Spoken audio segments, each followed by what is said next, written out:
Welcome to the Fleet Success Show.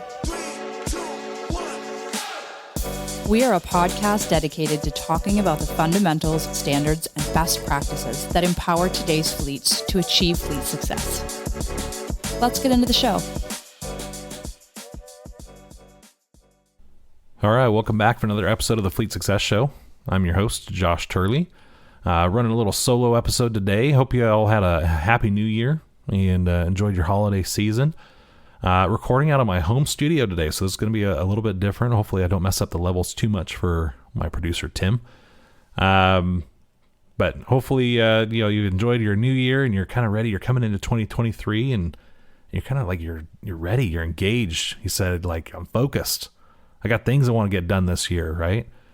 As I've been reflecting on, like what I wanted to talk about today, I've had a couple people ask me, well, how's it going? How are you doing at work? How are things happening at work? And a lot of them, they'll ask, well, what's like the hardest part of your job? Right. And some of it, they say, oh, well, you're just a CEO. And man, we get a bad rap. There's so many crappy CEOs out there. I don't know how we do this. But they get the rap of like, well, they're lazy or they're out of touch. They don't, they're not engaged. They don't really do hard work. I saw one, this poor gal, she was on Twitter and she was talking about, how difficult her day was. And, she's sitting there live tweeting her day and you're like, your job's really not that hard, right? Like it's just, you're not out sweating in the cold or dealing with snow or anything like that. You have a desk job, right? You're a white collar worker. So it's not difficult in that type of realm, where you're doing a lot of hard work with your hands. Maybe it's different for me. I don't know, because I've been there and I've done that work. I still do some of that work, right? Like I love working on my own truck. There's something, I don't know what the right word is for it, but there's just some kind of fulfillment you get out of doing things and building things with your own hands. That I think a lot of people miss out on, especially in today's age and maybe especially in the Twitter generation. But as I was watching the reaction to this gal in her video, the reaction was, wow, you are so out of touch and you have no idea how hard it is to work and do all that. So I definitely don't want to make light of that, there's a lot of people doing a lot of hard work, like hard physical work out there. And so, I want to acknowledge that, but as I think about like what are the hardest things that I do, or what's the hardest part of my job for me personally, and maybe that's what this is, right? Like this is the thing I struggle with the most in my position. I think the thing that really gets me is, and that's not really imposter syndrome. What's the right word for it? Disappointment, maybe. Like that's the thing I have the hardest time dealing with. So I think about like, what's the hardest part of my job? It sucks. It sucks to miss goals. Like when you don't hit the goal, you had this great ambitious goal at the beginning of 2022, and you miss it, right? Like it sucks to do that. And I'm thinking about that as we're like getting ready for 2023. There's New Year's resolutions that I had from last year that I totally whiffed on. Here's a highlight. I lost like 50 pounds in the middle of the year and it was amazing. And then since, probably August, September-ish, I have put all 50 pounds back on, right? It's just, like those are kind of the sucky parts of the job. It sucks to let people go. If you've ever sat down across the table from somebody and had to terminate them, it sucks to do that. And guess what? As the owner of the company, I do that more often than anybody, right? I usually don't kick that duty down to my managers because it's just not something that I feel like they should have to deal with. Now that's a note for me for later, as that maybe I should have them doing that just so I can prepare them for it. But I think that's also part of my work ethic as well, is right. Like I don't like giving them the dirty jobs. I want to do the dirty jobs as much as I hate it. I want to do the dirty job. But maybe I'm holding them back. That's going to be a note for myself for some self-improvement later. Man, you know what? One of the things I really hate about my job is hiring. It's probably one of the most difficult, most just obnoxiously tedious, coordinating schedules, going through interviews. You meet some wonderful people, but I'm an introvert, and going through and having those same conversations over and over again, getting ghosted, having to make the decision of like, well, maybe this person versus this person, like it's what I'm going to come up with the right word later, but I want to say strenuous. It's mentally taxing. Is probably the best way to say it, right? That's not physically taxing, but mentally you're just like, I get out of interview season, if we have an open position like we do right now, and I'm just like, I never want to go through that again. I'm just so tired of dealing with it. And so that often leads to the other side, which is it sucks to let people go because you're going to have to hire again for that position. So I know we avoid pain like that, right? We avoid firing people and letting people go, even though it's the right thing for them. And it's the right thing for us. We avoid it because, honestly, I really don't like going through the hiring process and having to make that guess of, is this person really going to work out? Right. And all that goes to say is I don't enjoy disappointment in my role. Right. Like I don't enjoy missing things. I love the success and trust me, like we've won a ton this last year. It's been amazing. But handling disappointment, especially in light of like principles I've learned from extreme ownership, which is that, if somebody's not panning out or they're not getting the job done, guess whose fault that is? Well, it's mine. Right. And so like going through that is, it's tough. It's tough to sit there and just constantly beat yourself down and be like, I should be doing better as a leader. And I really suck at this part of the job. Right. I will tell you another area that is tough is having to constantly repeat yourself. Right. And this is just a part of the job. If you want to be a leader, guess what? You had better be ready to repeat yourself because people need to hear it. And they will only get, maybe 20% of what you're saying at any one time because they've got their own noise. They have their own filters going on. And so you have to constantly repeat yourself because every time you repeat yourself, they're going to pick up a different 20%.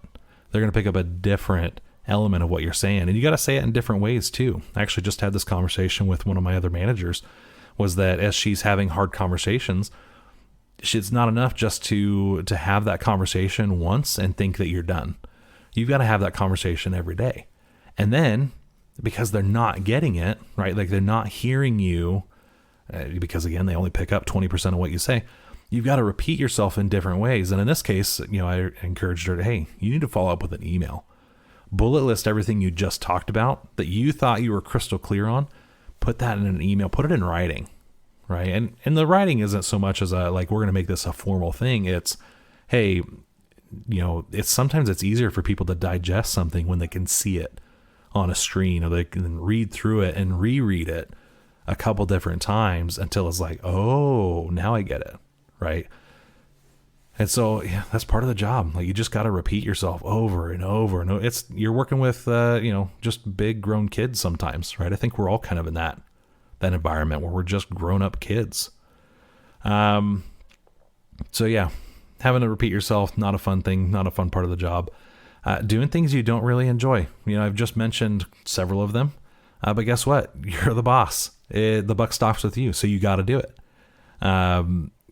For example, one of the things that I'm dealing with right now, right, is budget season. So we've gone through and we've been setting up budgets for next year. And I will tell you is that I love spreadsheets and I enjoy working with numbers. I hate budgeting. It is one of the it's so frustrating. You're sitting here trying to get all the numbers working. You're trying to collect all the different data from different sources and you're trying to make it all work. And it's really frustrating. To get the budgets working and get the spreadsheets working correctly and the formulas when they break, having to go fix them 500 times because, Excel's just hard for some people. So those are things that you just get to do because you're the boss and nobody else can do them or nobody else will do them, right? Like the buck stops with you and it's got to get done. Those are just things that you got to go do. One of the things that I struggle with, and these are all things I struggle with. The one thing I struggle with probably the most is overwhelm, right? Just being overwhelmed by vision. Anybody in my company will tell you is I'm fairly visionary. Like I have great ideas and I can think and I can see a brighter, better future. And I can see myself and I can see my company and I can see us doing great things, right? Where I'm not as great at is like the follow through and the tactical tenacity is probably the right way to say it. Of let's get the boots on the ground and let's just go do it. Right. And so, and my wife actually makes fun of me all the time for this because it's like, oh yeah, here you go. Like you're going to go out and you're going to get this thing or do that thing, and it's going to last for about 2 or 3 months. And then, right, like the inertia and the excitement is over and you move on to the next thing. And that's just part of, like that's part of being a visionary, I guess. But it feels overwhelming is because I have all these ideas that I want to do, but I don't have the time or the capacity or the energy to do them all when I want to do them. Right. And so what ends up happening is I sit here and I go through all those things. Right. And I think, like, I should enjoy hiring people. I should enjoy, maybe not enjoy letting them go, but I should enjoy having hard conversations and helping people get better. I should, be able to handle disappointment better than I do. Right. And I start what we call, and I'm going to give a shout out to my friend Casey Graham, but he talks about shoulding all over your business. Right. And I think we do this personally is we should all over ourselves. We should all over our roles. We should all over who we are. Right. And we should on ourselves. And yes, it's supposed to sound like you think it sounds. And it creates this like loop, these negative self-talk that we go through, right? Where I say, I'm not a great leader, because a great leader would deliver results consistently, and a great leader would accomplish goals, and a great leader would hire the right people and fire the wrong ones, and they would coach really well, and they'd be, just like the best boss that anybody's ever had, instead of just a so-so mediocre boss. And I'm just a so-so mediocre boss, right? And I get in these loops. I get in these little negative self-talk loops, and I think we all do it, right? We're fleet managers, we're technicians. It doesn't matter. We all do it, right? Because why? Well, we're people. We're people, and we have these funny little nuances for dealing with disappointment and negative emotions. And negative self-talk is one of those things that we do. We'll all say it, I'm not a great father, right? Well, it doesn't matter what my job is if I say that. I just, if I'm a dad, there are things that I wish I could do better as a dad. Right. Or I wish I handled better, or there's a situation I could handle better. My daughter, she's struggling with social media right now. And so we're going through that and trying to figure out, well, how do I help her make good choices without parental involvement? Right. And how do I help teach her correct principles so that she can govern herself? And I'm just not good at that. Right. Now, this is the key. We can sit here and we can say and have all these negative self-tracks and say all these things that we just, want to believe about ourselves and should all over ourselves.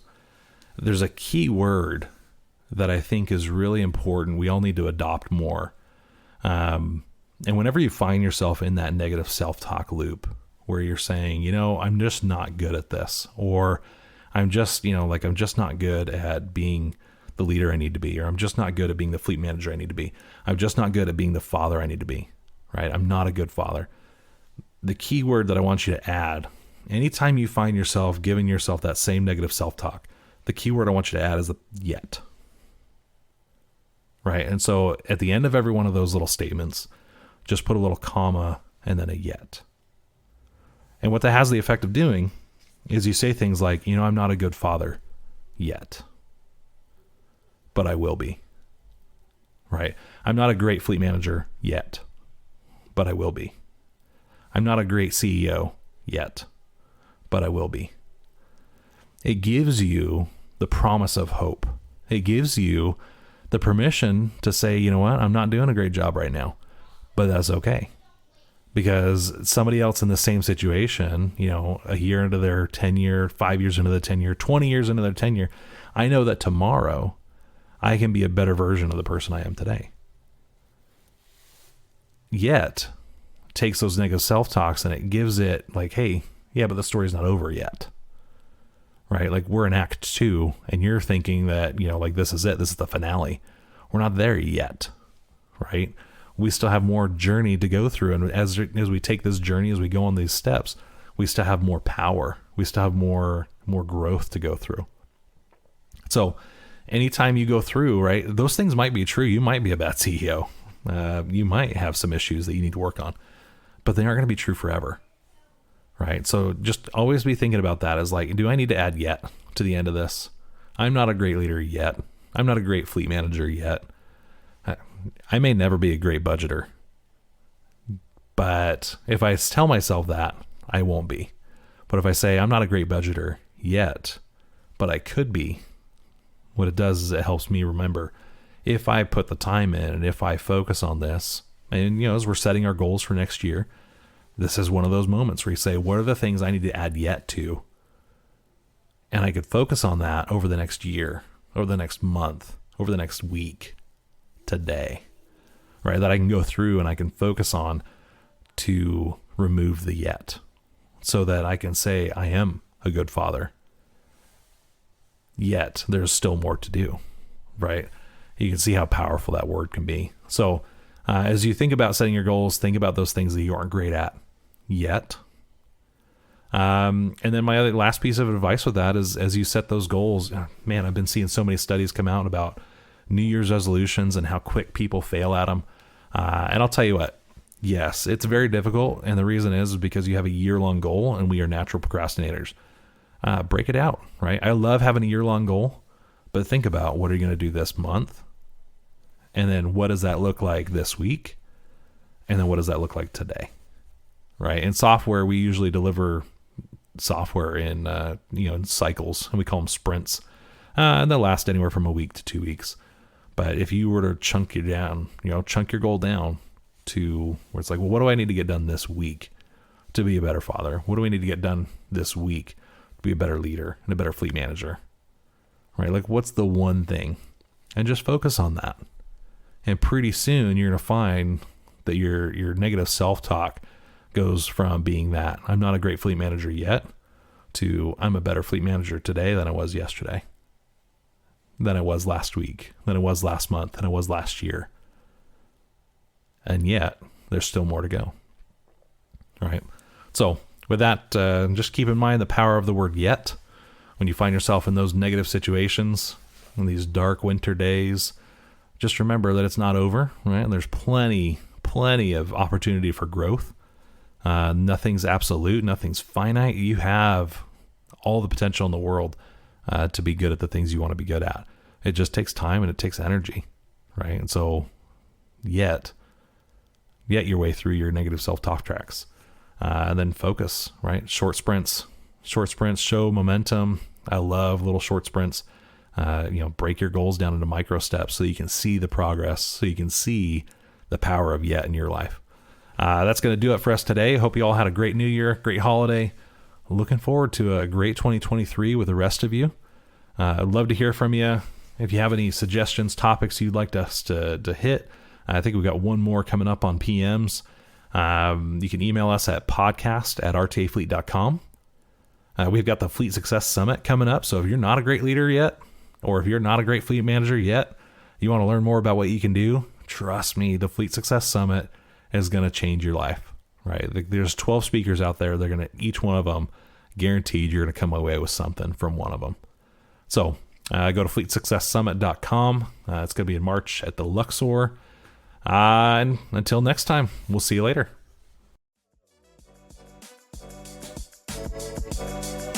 Thanks for joining us on this episode of the Fleet Success Show. If you like the show, we'd appreciate your 5-star review. Be sure to subscribe anywhere you listen to podcasts and come hang out with us on social media at Fleet Success. See you next time.